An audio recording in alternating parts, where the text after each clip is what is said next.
The DA is claiming victory as the party insists Finance Minister Enoch Godongwana realized that he had a weak legal argument to back up his VAT hike proposal. The party says it's awaiting a formal out-of-court settlement from Godongwana's legal team.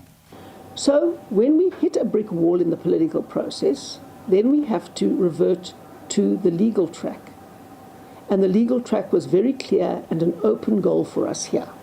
So what we couldn't succeed in the political process, we had to win through the legal process. Now, that alone should make a minister resign, because the minister says you don't negotiate a budget. I'm terribly sorry, but in a coalition, that's the first thing you negotiate is the budget. With a formal out-of-court settlement offer still pending, the DA wants Godongwana to resign. We are waiting details of the minister's offer. We also have to see whether we get an offer from the Speaker in relation to Parliament and the unlawful passing of the fiscal framework, both in the Portfolio Committee and in the plenary Parliament itself. Godongwana has said he will introduce a rates bill to Parliament to give effect to his VAT reversal announcement. This will be preceded by the National Treasury cutting expenditure by 75 billion over the medium term, which should have been raised by the VAT hike. Other political parties that were opposed to the VAT hike have also weighed in. The National Treasury remains obsessed with an unscientific fiscal anchor strategy that will only plunge South Africa into a deeper crisis. We note that the withdrawal of the 2025 Division of Revenue Bill and Appropriations Bill effectively means that the budget is now withdrawn. This renders the 2025 fiscal framework adopted illegally through deceit and lies redundant.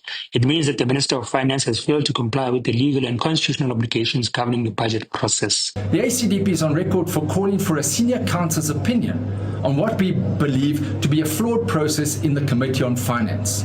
It seems this concession was largely made as a result of the High Court application brought in the Western Cape to interdict the implementation of the VAT increase. This is undoubtedly a victory for democracy, given the public outrage at the proposed VAT increase. The Freedom Front Plus welcomes the scrapping of the earlier proposed VAT increase. It is absolutely essential that we now take the necessary steps to get the economy to grow. And in that regard, the Freedom Front Plus has made certain proposals.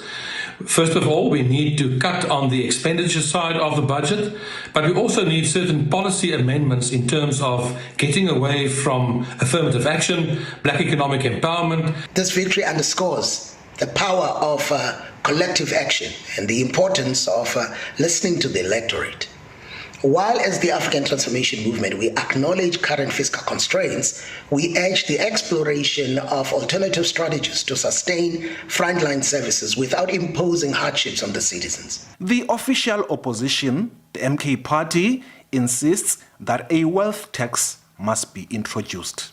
A wealth tax does not involve the austerity measures that the government is now proposing, because in his statement, the minister says that they will now have to cut expenditure, government expenditure, so that to make up for the lost revenue due to the non-introduction of VAT.